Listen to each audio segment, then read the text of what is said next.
For my final assignment in anthropology, I chose cultural anthropology and how that relates to marching band, specifically looking at marching band through the lens of a cultural anthropologist. Before we get started, I want to talk about the two different types of cultural anthropology. I am, of course, referring to ethnography and ethnology. Ethnology is the more old-fashioned of the two.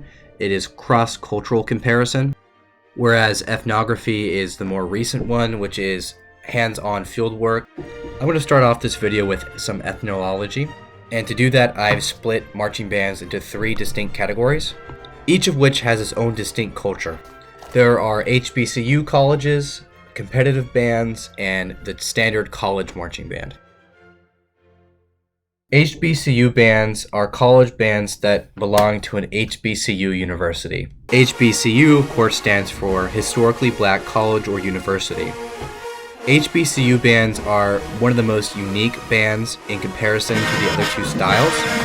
A HBCU band can be characterized by its loud, crunchy brass sound, their high-octane arrangements of popular music, and their dance moves on the field.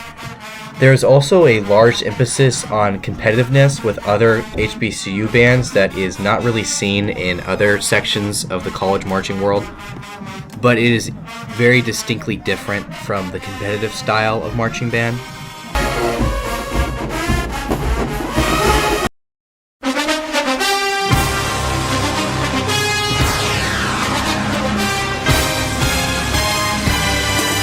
DCI, also known as Drum Corps International, is the marching band equivalent of the NFL.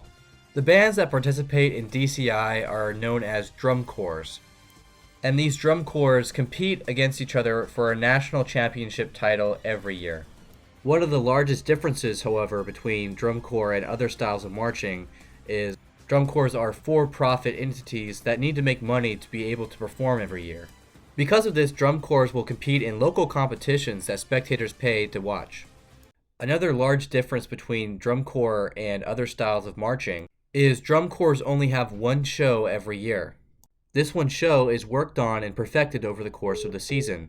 Some other key differences between DCI and other types of marching are most drum corps are only brass instruments, and members are forced to pay a large sum of money to just be able to go to auditions, many of which won't actually make the final cut. Drum corps is also the most physically demanding and technically challenging of all marching styles.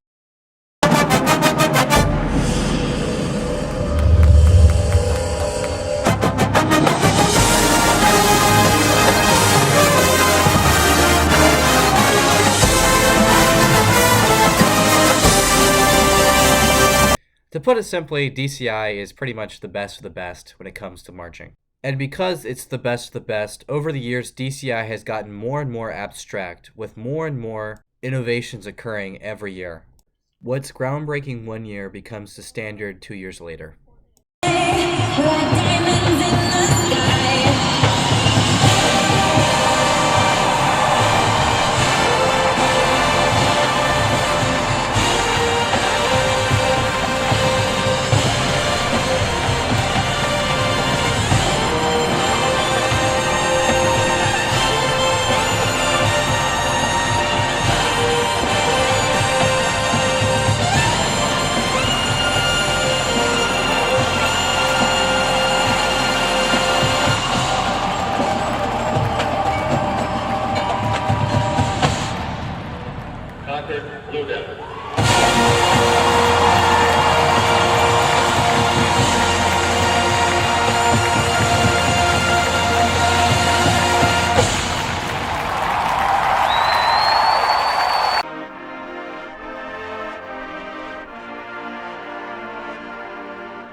college marching bands range very widely in appearance depending on where you are in the country, but overall they are related more than they aren't. All college marching bands are closely tied with the overall academic identity of their university and are typically tied to the athletic program itself. Other factors may include the amount of fundraising the program has or the size of the university the program is tied to. For example, I will show two clips, one from Ohio State University and one from NC State.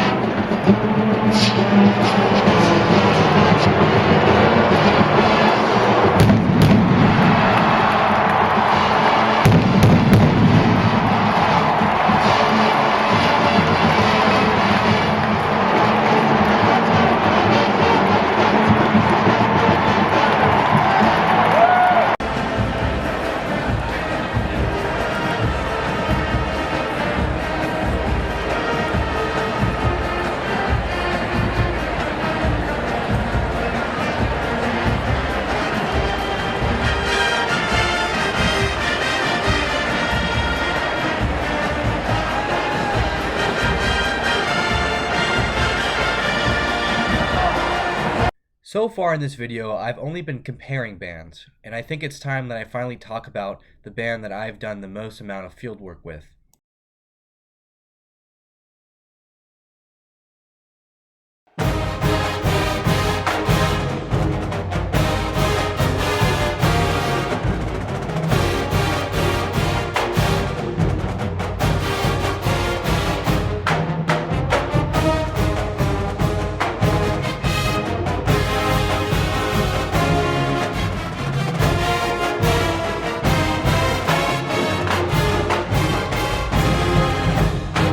Culture can be simplified as a set of learned and shared ideas. But within this deceptively simple statement lies all the disregarded parts that go into these shared and learned ideas, such as rituals, symbols, and language, and other more concepts like direct diffusion and cultural maladaptation. That's a tough word to say. Cultural maladaptation is known as the act of changing or modifying one's behavior to make it suitable for a purpose. And direct diffusion is the borrowing of traits between cultures. So now that we've talked about those terms a little bit, I will now start to talk about observations I've made over the course of this semester about the East Carolina University Marching Band, or as I will refer to them for the rest of the video, the Marching Pirates. I'm going to start by breaking down the verbal symbols that they use and the language, and I want to note that there is a difference between the two. Verbal symbols are words. I'm using verbal symbols right now by talking, but in the context of this project, the verbal symbols I will be talking about are unique to marching bands, and through direct diffusion are used in the ECU band. And the language that I will be talking about is referring to specialized terminology that you will only hear in the Marching Pirates. Verbal symbols of the ECU band. Cover down, the act of straightening a column or file. Dismissed, being released from any further band-related duty. Dress, moving your head to check to make sure you are properly aligned with the larger formation. Fall in and falling out. Tells the band to either get into or out of formation. Flank refers to the sides of the current formation.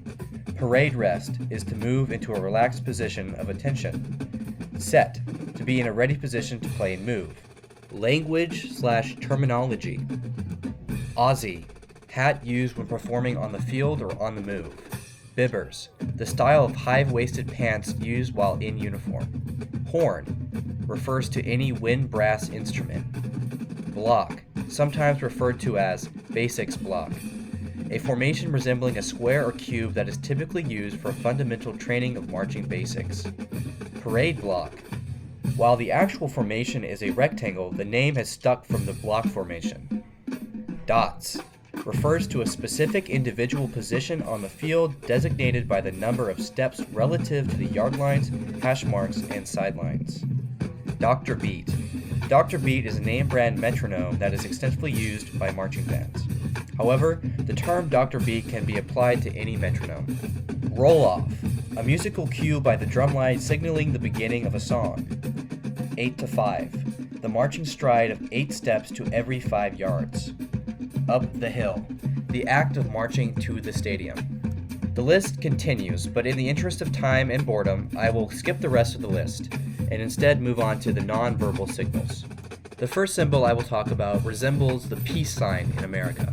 This signal is typically used only when the band is playing fight song, and it signals the band to play the second verse. A variation of this sign is the pointer finger extended towards the sky and moved in a counterclockwise direction. This sign is very simple, but the actual specific meaning is very dependent on the context of the situation. But generally, the symbol means continue playing under every circumstance. The hook, as is commonly referred to, is a very popular symbol across ECU. The symbol is a fist with the pointer finger extended and curved. This was made as a response to NC State's Wolfie symbol. The hook is supposed to resemble the hand prosthesis used by Golden Age pirates. The third down. This symbol is reserved for the third down drumline cadence. Taking the index finger and thumb, make the tips of the fingers touch. This symbol is also used by other cultures to sign OK, but here at ECU the symbol means third down. Unlike the other symbols that we've covered, there's actually a second part that is inexplicably tied to the third down sign. Taking the forearms and crossing them left over right and either raising it above the head or moving them to about neck height creates a symbol supposed to mimic the appearance of a pirate flag, also known as the skull and crossbones.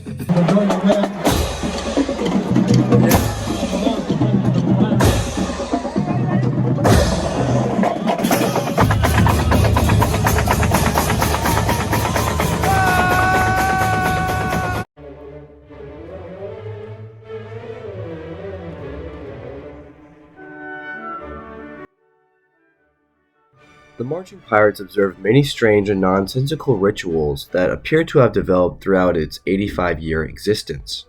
The biggest of this is known as the cadence, or just simply cadence.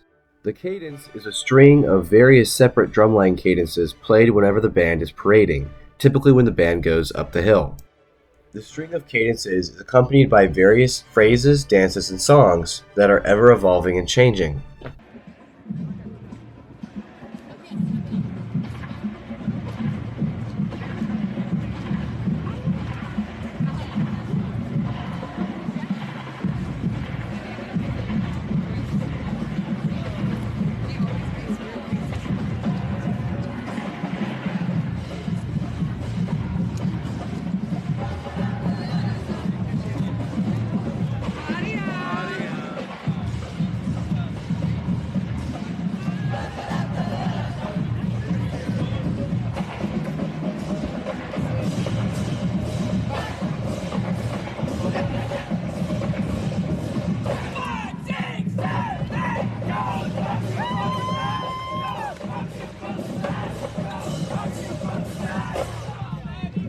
Whenever the football team is in possession of the ball and manage to get into scoring or field goal range, all other types of music and cheers are stopped and only the stick it in chant is performed. The chant is rather crude and is accompanied by the right arm doing a chopping motion.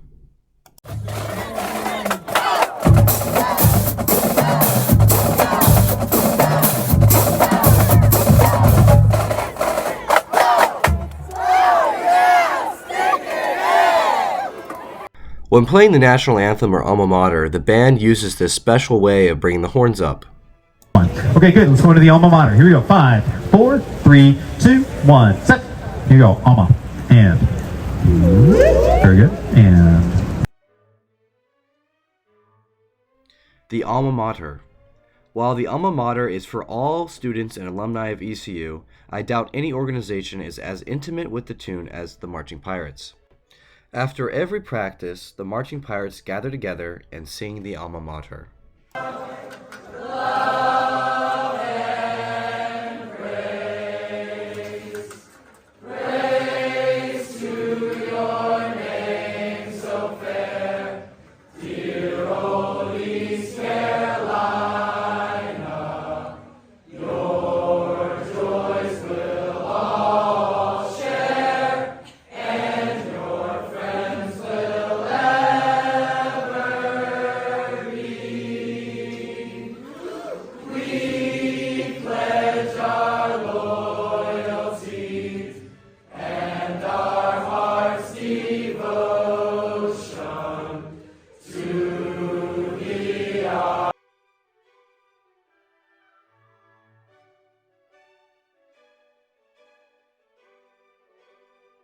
The call to port.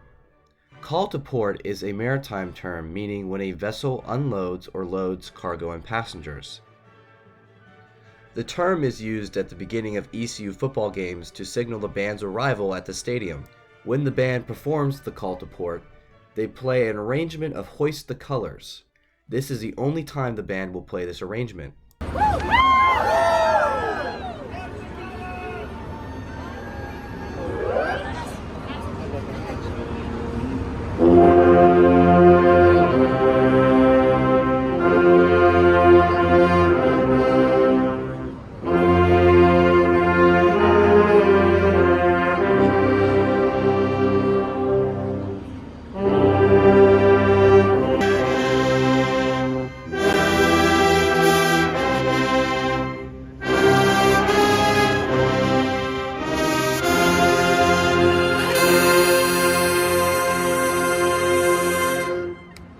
There are many more things I could talk about with the Marching Pirates, and there are many more rituals to cover. However, in the interest of time, I'm gonna go ahead and move on to my final thoughts of the video.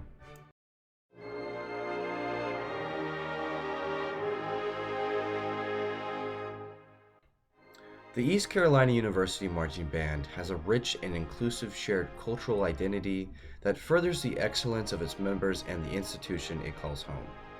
I can say with 100% certainty that the Marching Pirates have welcomed me and other freshmen with open arms, and has proved to be a valued part of ECU. The culture of the Marching Pirates is so strong because of the members. They suffer together, they work together, they eat together, they laugh together, they triumph together. All in all, even if it is for only 6 months every year, the Marching Pirates have a complex and strong culture that I am personally proud to be a part of.